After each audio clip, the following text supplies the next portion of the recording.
Baik, bismillahirrahmanirrahim. Assalamualaikum warahmatullahi wabarakatuh. Selamat sore semuanya. Yang terhormat Ibu Devi Rahmiati, MPD, selaku dosen pengampu di mata kuliah Konsep Dasar IPA SD. Dan juga Akang Teteh, rekan-rekan yang saya banggakan. Puji dan syukur marilah kita panjatkan kehadirat Allah Subhanahu wa taala atas berkat dan rahmatnya kita semua bisa berkumpul di ruang Zoom meeting ini dalam kondisi sehat walafiat. Dan sholawat serta salam semoga tetap tercurah limpahkan kepada Nabi besar Muhammad SAW. Baik, selanjutnya izinkan kami memperkenalkan diri dan sekaligus kelompok kami. Perkenalkan, kami dari kelompok 8 yang beranggotakan Saya Bunga Yasmin Oktavianti dengan NPM 21506139. Saya Witri Nurani Siparaga dengan NPM 2150604142. Saya Farida Milani dengan NPM 21506132. dan saya Dodi Sunaria dengan NPM 215060150 sebagai moderator yang memandu jalannya diskusi hari ini. Baik, adapun topik yang akan kita bahas pada diskusi kali ini yaitu konsep sistem pencernaan dan pernapasan makhluk hidup serta implikasi dalam pembelajaran SD. Baik, tanpa menunggu waktu lagi, mari kita simak bersama untuk pembahasan awal akan dijelaskan oleh teman saya. Dipersilahkan.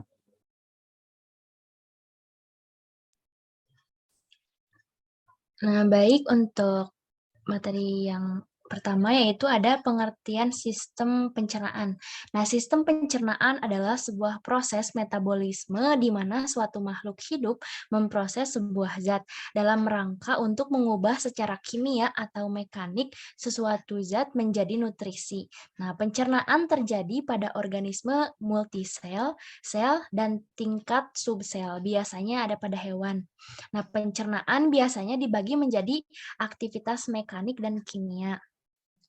Nah, pencernaan juga dibagi menjadi 5 proses terpisah.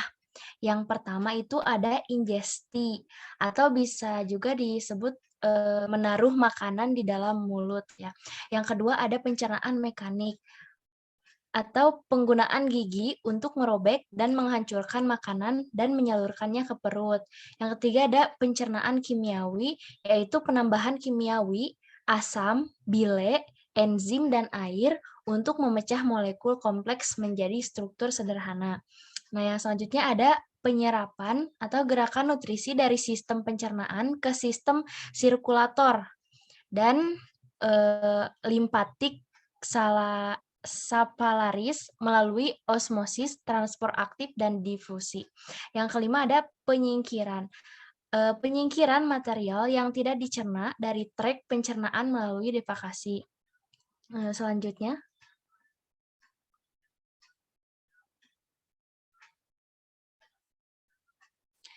Nah, yang selanjutnya ada sistem pencernaan itu sendiri meliputi apa saja sih? Yang pertama ada organisme bersel satu, dapat mengambil makanan secara langsung dari lingkungan luar. Yang selanjutnya ada organisme multiseluler, memiliki struktur yang berkembang khusus untuk mendapatkan makanan dan memecahkannya. Ada 2 proses dalam hal ini, yaitu makan dan mencerna. Lalu ada sistem pencernaan menggunakan metode mekanik dan kimia untuk memecahkan makanan menjadi sari-sari makanan yang dapat diserap oleh darah. Nah, oleh darah itu sari-sari makanan disebarkan ke setiap sel tubuh. Yang selanjutnya ada vertebrata termasuk manusia menggunakan cara pencernaan yang lebih efisien, yaitu perangkat pencernaan berupa tabung dalam lambung. Terus selanjutnya ada pencernaan pada vertebrata, dinamakan pencernaan ekstraseluler karena dilakukan di dalam rongga alat pencernaan oleh enzim pencernaan. Sari-sari makanan kemudian dipindahkan ke dalam darah atau cairan tubuh lainnya. Next. Nah, selanjutnya ada proses pencernaan makanan. Nah, berdasarkan prosesnya, pencernaan makanan itu dibagi menjadi 3. Yang pertama ada pencernaan mekanik. Apa sih pencernaan mekanik itu? Yaitu proses perubahan zat makanan dari molekul kompleks menjadi molekul sederhana dengan bantuan alat atau organ pencernaan. Pencernaan secara fisik dan mekanik dimulai dari bagian rongga mulut, yaitu dengan berperannya gigi pada proses pemotongan dan penggerusan makanan. Lalu ada pencernaan kimiawi, yaitu proses perubahan zat makanan dari molekul kompleks menjadi molekul sederhana dengan bantuan zat kimia berupa enzim. Lalu ada pencernaan biologis, yaitu proses perubahan zat makanan dari molekul kompleks menjadi molekul sederhana dengan bantuan mikroorganisme dalam tubuh. Nah, pencernaan biologis adalah proses pencernaan makanan yang melibatkan bakteri. Bakteri yang terlibat dalam pencernaan ini adalah Escherichia coli. Nah, pada pencernaan biologis ini tidak terjadi penguraian zat makanan, tetapi terjadi pembusukan makanan yang sudah terserap zat gizinya di usus halus. Nah, adapun tahap proses pencernaan. Yang pertama ada gerakan mendorong makanan melalui sistem pencernaan. Lalu ada sekresi, yaitu melepaskan getah pencernaan sebagai tanggapan terhadap rangsang tertentu. Lalu ada pencernaan, yaitu memecah makanan menjadi komponen molekular sekecil mungkin agar dapat memasuki membran plasma. Yaitu selanjutnya ada penyerapan, keluar masuknya molekul-molekul, keluar dan ke dalam tubuh. Lalu ada eliminasi atau membuang makanan yang tidak dicerna serta sampahnya. Selanjutnya. Nah, lalu ada sistem pencernaan makanan pada manusia terdiri dari beberapa organ, antara lain ada mulut. Nah, dalam sistem pencernaan manusia, mulut merupakan tempat pertama dari proses pencernaan dimulai, yang diawali dengan masuknya makanan. Lalu ada faring, merupakan organ penghubung antara rongga mulut dengan kerongkongan atau esofagus. Yang ketiga ada kerongkongan atau esofagus, merupakan tabung berotot pada vertebrata yang dilalui sewaktu makanan mengalir dari bagian mulut ke dalam lambung. Lalu ada lambung, kelanjutan dari esofagus berbentuk seperti kantung. Lalu ada usus halus, merupakan kelanjutan dari lambung. Usus halus memiliki panjang sekitar 6-8 meter. Nah, di sini terjadi pencernaan secara kimiawi. Dengan bantuan senyawa kimia yang dihasilkan oleh usus halus ini, serta senyawa kimia dari kelenjar pankreas yang dilepaskan ke usus halus. Lalu ada usus besar, merupakan saluran panjang dengan permukaan dinding yang mengalami penyempitan dan penonjolan serta merupakan terusan dari usus halus. Yang terakhir ada anus, merupakan lubang pada ujung saluran pencernaan yang menghubungkan rektum dengan dunia luar atau udara luar, terletak di dasar pelvis di anus. Di sini terjadi proses perjalanan terakhir dari feses. Yang selanjutnya akan disampaikan oleh rekan saya.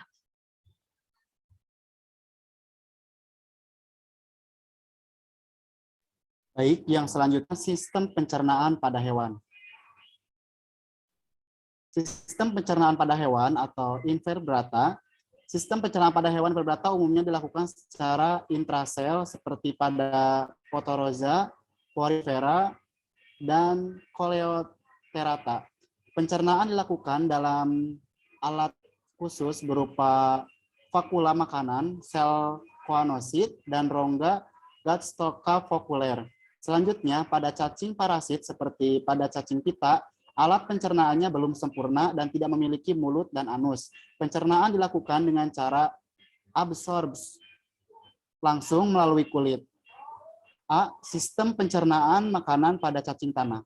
Makanan cacing tanah berupa daun-daunan serta sampah organik yang sudah lapuk. Cacing tanah dapat mencerna senyawa organik tersebut menjadi molekul yang sederhana yang dapat diserap oleh tubuhnya. Sisa pencernaan makanan dikeluarkan melalui anus. Selanjutnya, sistem pencernaan pada serangga. Sebagaimana pada cacing tanah, serangga memiliki sistem pencernaan makanan yang sudah sempurna, mulai dari mulut, kerongkongan, lambung, usus, sampai anus. Pencernaan pada serangga dilakukan secara ekstrasel. Selanjutnya yaitu sistem pencernaan pada hewan vertebrata. Yang pertama, sistem pencernaan pada ikan. Saluran pencernaan pada ikan dimulai dari rongga mulut. Di dalam rongga mulut terdapat gigi-gigi kecil yang terbentuk kerucut pada geraham bawah dan pada lidah, pada dasar mulut yang tidak dapat digerakkan serta banyak menghasilkan lendir, tetapi tidak menghasilkan ludah atau enzim. Dari rongga mulut makanan masuk Langsung ke faring yang terdapat di daerah sekitar insan. Fosagus berbentuk kerucut, pendek, terdapat di belakang insan. Bila tidak melalui makanan, lumennya menyempit dari kerongkongan makanan, didorong masuk ke lambung. Lambung pada umumnya membesar, tidak jelas batasnya dengan usus. Pada jenis ikan, terdapat condolan batu untuk memperluas bidang penyerapan makanan. Selanjutnya, pencernaan amfibi. Sistem pencernaan makanan pada amfibi hampir sama dengan ikan, meliputi saluran pencernaan dan kelenjar pencernaan. Salah satu binatang amfibi adalah katak. Makanan katak berupa hewan-hewan kecil atau serangga. Secara berturut-turut, saluran pada pencernaan pada katak meliputi yang pertama rongga mulut, terdapat gigi berbentuk kerucut untuk memegang mangsa dan lidah untuk menangkap mangsa. Yaitu yang selanjutnya, esofagus berupa saluran pendek. Selanjutnya, verticanus atau lambung berbentuk kantung bila terisi makanan menjadi lebar. Selanjutnya, istenium atau usus dapat dibedakan atas usus halus dan usus tebal. Selanjutnya, usus tebal berakhir pada rektum dan menuju klokota. Dan selanjutnya, kloaka merupakan muara bersama antara saluran pencernaan makanan, saluran reproduksi, dan urin. Selanjutnya yaitu sistem pencernaan pada reptil. Sebagaimana pada ikan dan amfibi, sistem pencernaan pada reptil meliputi saluran pencernaan dan kelenjar pencernaan.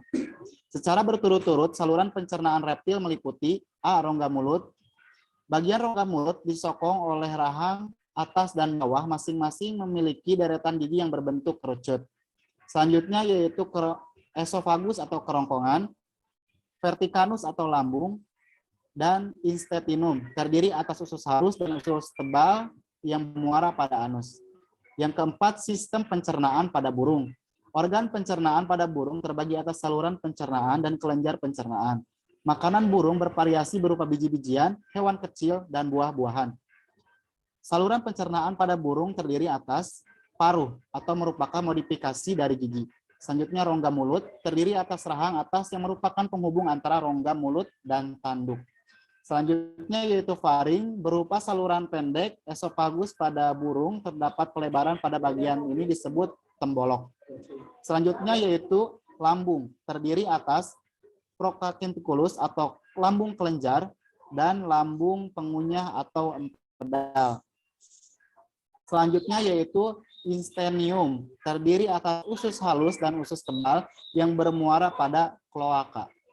Selanjutnya nomor 5, sistem pencernaan pada hewan mamah biak atau rumianasia. Pada dasarnya, mekanisme pencernaan pada hewan rumianasia ini lebih unik dibandingkan manusia maupun hewan lainnya. Salah satunya karena memiliki 4 bagian lambung yang pencernaannya dibantu oleh bakteri dan protoza.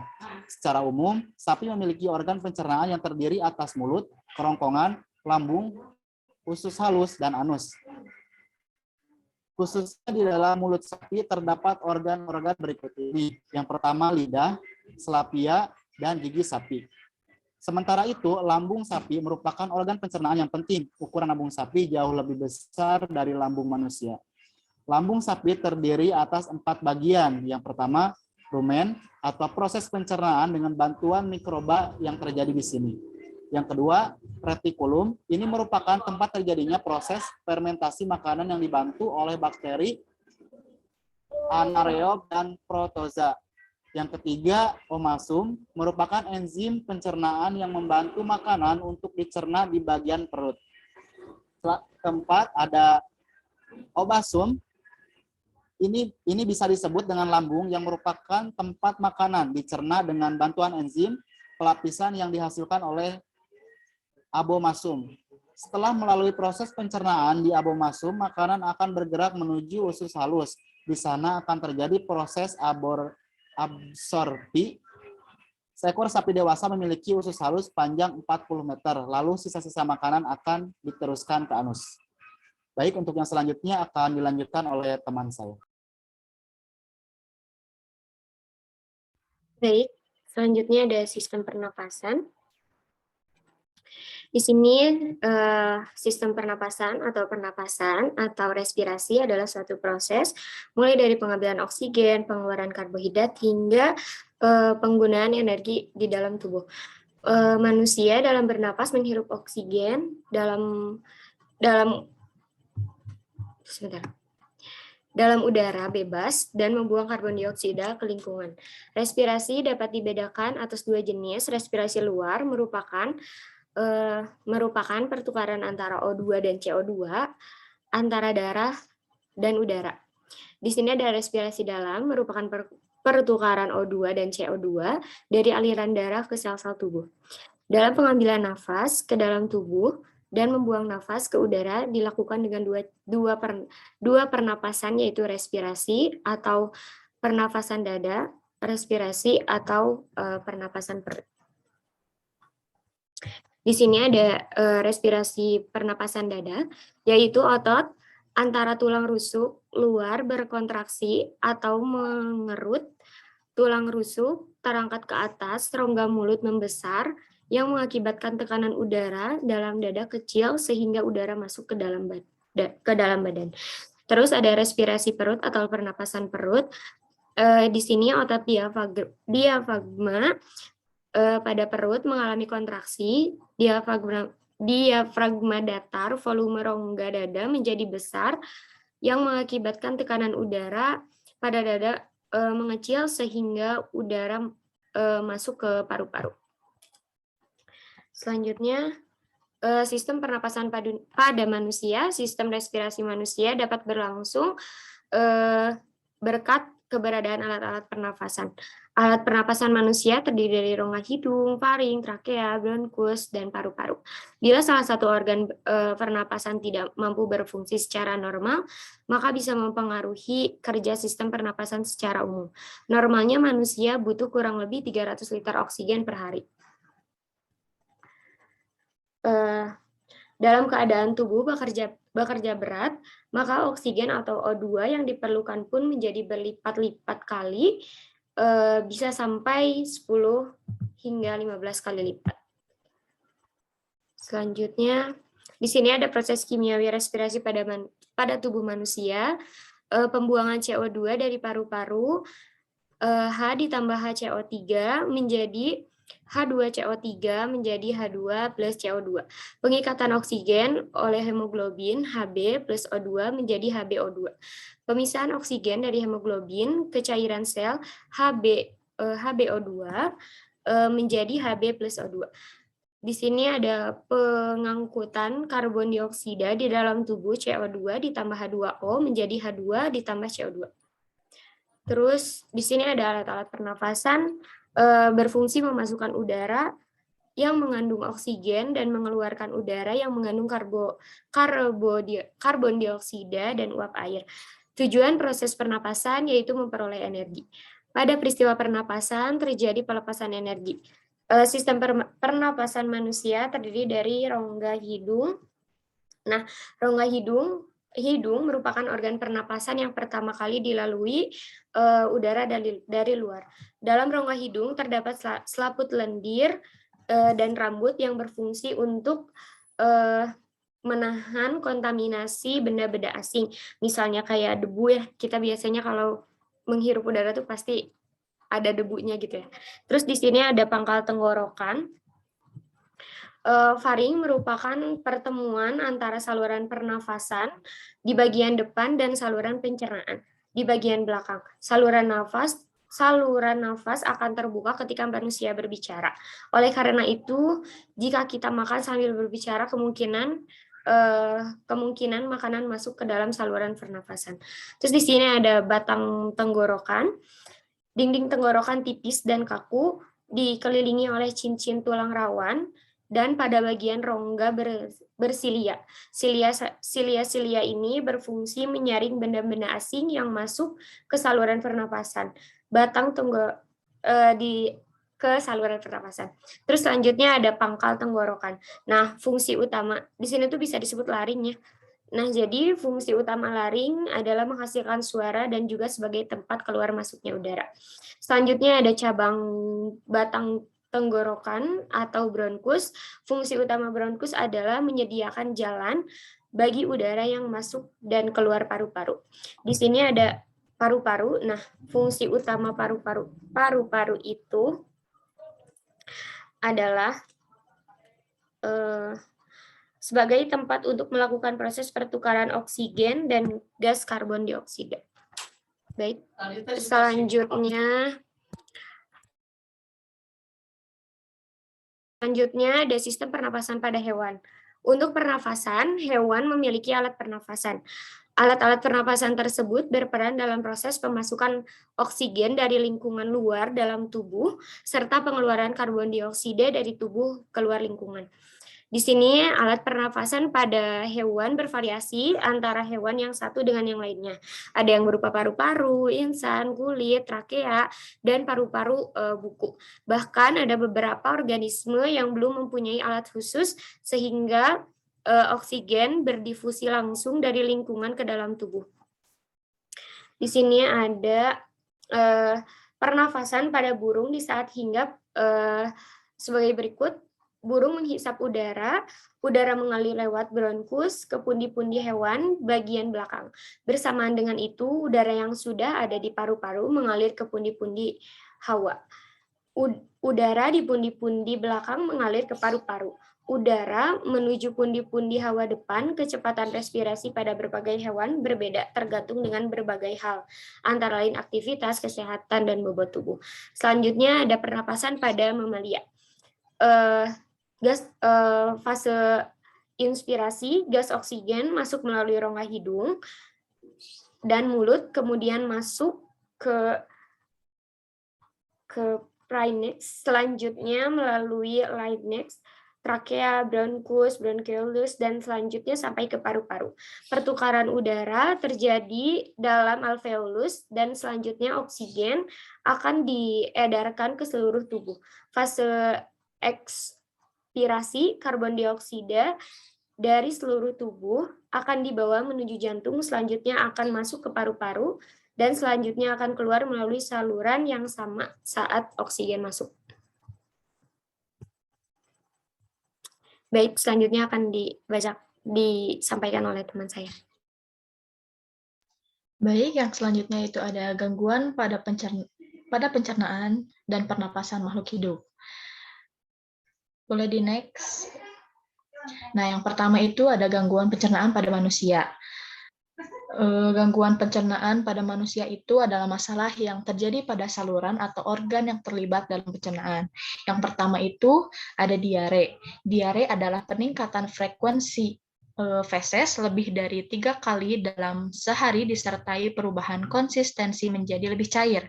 Kondisi ini bisa disebabkan oleh perubahan pola makan atau infeksi rotavirus serta bakteri. Diare bisa berlangsung selama beberapa hari hingga berminggu-minggu. Selain menyebabkan perubahan frekuensi dan konsistensi feses, diare juga bisa mengakibatkan penderitanya mengalami kram perut, demam, kembung, dan juga mual. Yang kedua yaitu ada sembelit atau sering disebut konstipasi. Sembelit ini merupakan perubahan frekuensi feses menjadi lebih jarang dan disertai dengan kesulitan mengeluarkan feses.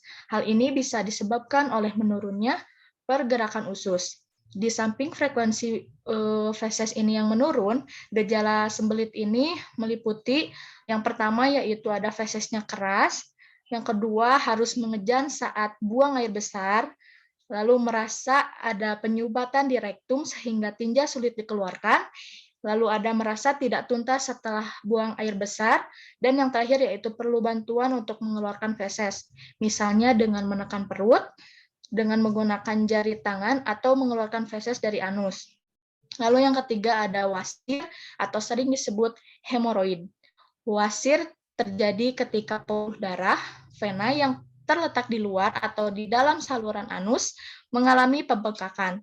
Penyakit ini bisa terjadi pada siapa saja, namun sekitar 50% penderitanya ini dinominasi oleh penderita lansia. Lalu yang keempat yaitu ada GERD atau gastroesophageal reflux disease atau penyakit asam lambung yang terjadi ketika asam lambung naik menuju kerongkongan.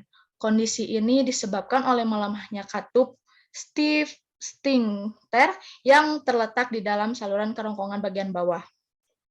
Beberapa gejala penyakit asam lambung yaitu dengan merasakan rasa perih, lalu sakit saat menelan, batuk tanpa dahak, radang tenggorok jika asam lambung mengiritasi tenggorokan.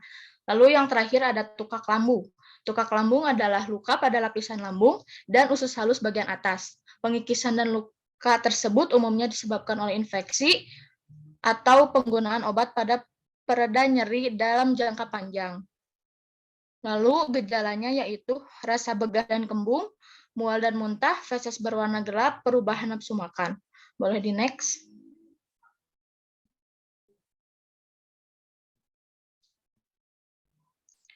Lalu selanjutnya ada gangguan pencernaan pada hewan. Yang pertama yaitu ada nematodosis, merupakan penyakit yang disebabkan oleh cacing nematoda.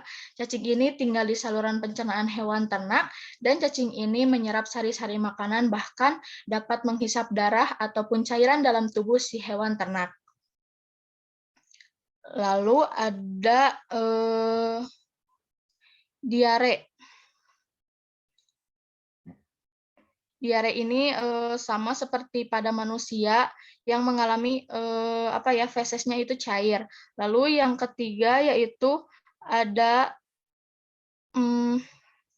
demam 3 hari BEF.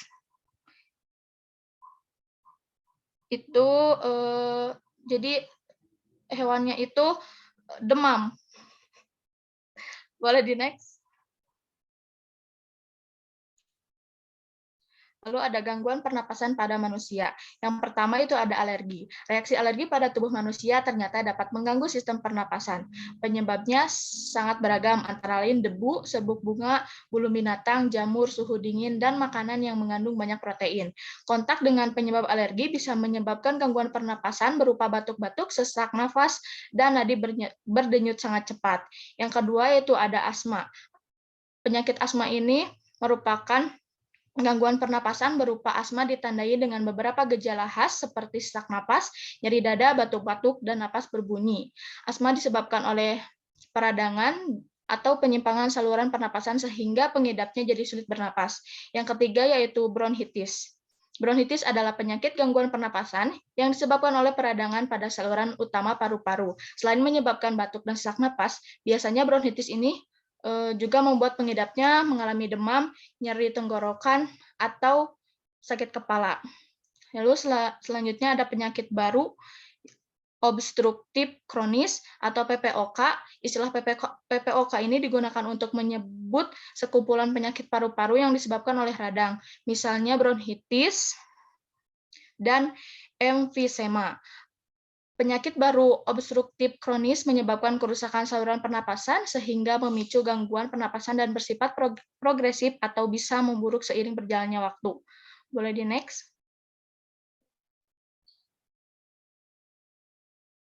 Nah, yang terakhir yaitu ada gangguan pernapasan pada hewan atau sering disebut tracheobronchitis. Tracheobronchitis ini merupakan penyakit saluran respirasi yang sering terjadi pada hewan kecil, terutama anjing dan kucing. Baik, saya serahkan kepada moderator.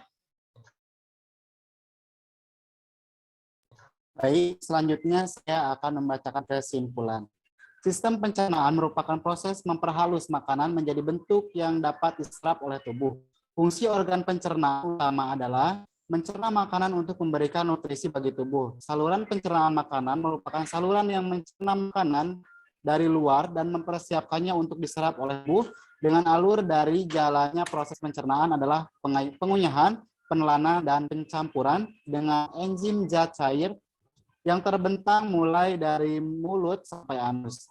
Organ penyusun sistem pencernaan pada manusia terdiri atas rongga mulut, kerongkongan, lambung, pankreas, usus, dan anus.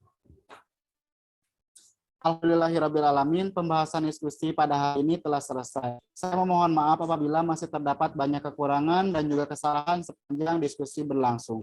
Saya memohon maaf yang sebesar-besarnya. Semoga pembahasan dan diskusi kali ini bisa bermanfaat untuk kita semua dan terutama saya pribadi.